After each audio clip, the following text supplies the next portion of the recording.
What's up, guys? I'm Crystal Lee Naomi, aka Jasmine Borders on Tyler Perry's Sistas.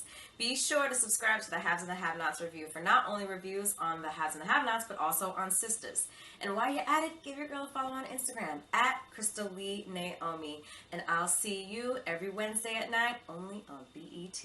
All right, Sistas fans, we are here to talk about the badassery that Andi laid down during the final 7 or so minutes of last week's episode. So before jumping in, go ahead and hit that like button, hit subscribe, click that bell notification icon to allow all notifications so you know when I post to the channel, and follow me on social media.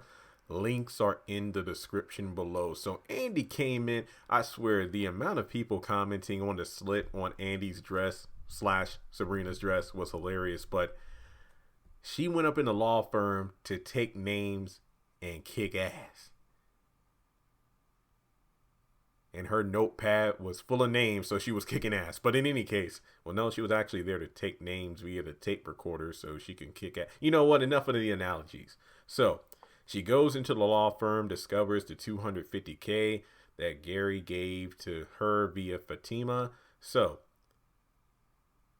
it's kind of ironic how we have the can he be trusted Gary sending her $250K. Then we have Bellamy trying to suggest or recommend $1 million settlement because, hey, look around, you're the only black person in the firm, so in order to avoid embarrassment or some sort of discrimination charge, here's $1 million for a settlement so you can just walk. So Andi goes into the office because, to be honest, I really wish Andi would focus to fight for herself rather than to try to clear Gary's name as well, because Bellamy gave enough intel to save Andi from this mess, aside from the fact that the FBI raided her apartment, so the folders in her bedroom that would have the information that could possibly free her from these charges. She also said that not the embezzlement, but if you did some digging, we could probably find out something. So it seems that if Bellamy was her boss, but basically the guy, is it Mr. Benson, the guy that's ahead of Bellamy? The guy who pretty much told Bellamy to take a few days off and that would contact Andi in a few days if what she says is true. It's quite possible that, let's go back to the Bellamy situation. It seems that, Morris said in season 1 that one of the only reasons that Andi made it this far in the business that she did is because she's sexy. Men find her attractive to judges on the bench. Like, basically, the more cleavage you show, the more attractive you are, the more likely you are to win these cases. It's not because of your brilliance. I highly doubt that, because I don't think Bellamy would have offered the $1 million settlement if he knew that he could easily take down Andi, because Andi went up in there. But then she was like, you know what? You're not going to tell me anything. I'm just going to leave, talk to the board, and, call the insurance company to, call you out on this fraud between you, Morris, and Jasmine, and you'll be sent to jail and lose your job. I don't think that Bellamy underestimates Andi, because if he did, he would not have offered her that settlement. That settlement was pretty much, hey, here's some hush money, leave this alone, walk away. If he knew for a fact that he could win, he would not have offered the settlement. So I think Andi's abilities far exceed what some people are giving her credit for. Her first appearance in episode 1 was badassery. Like, literally, with her other client, Helen Green, I believe, when she was able to get the house several $1 million more than what she originally wanted. That showed you right there that Andi is good as her, is amazing at what she does. I feel like her bad decision making when it comes to Gary overshadows her abilities as a lawyer, and that's something that we shouldn't forget about her.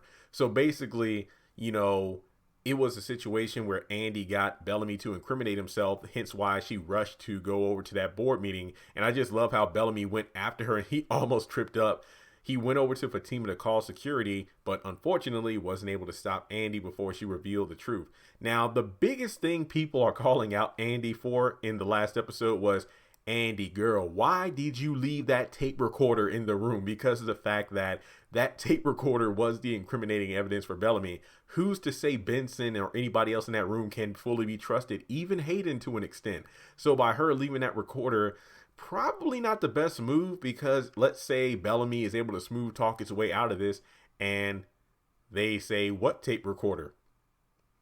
I don't know. But I do believe that he told Hayden to get officer so-and-so from the FBI on the phone. So if they're able to find this evidence, they could actually free Andi, but screw Gary unless they do some more digging. So I think that Andi should just forget about Gary and focus on herself to get her career back on track.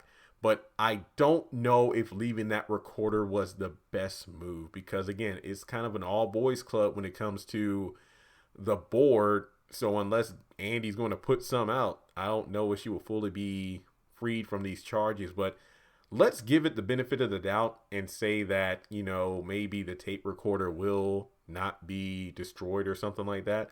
Kind of reminds me of Zootopia when Judy had that pen that recorded Nick's voice about tax evasion for selling the lollipops, and then he uses the same trick on her towards the end of the film when they make up and, you know, take down the villain. So that was pretty funny. But let me know your thoughts in the comment section below.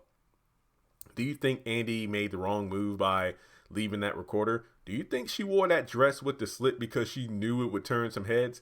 And do you think that she should just focus on her own career instead of trying to save Gary and herself? So with that being said, thanks so much for tuning in. And as always, if you would like to donate to the channel, feel free to do so on PayPal, Cash App, or join Patreon for as little as $1 a month.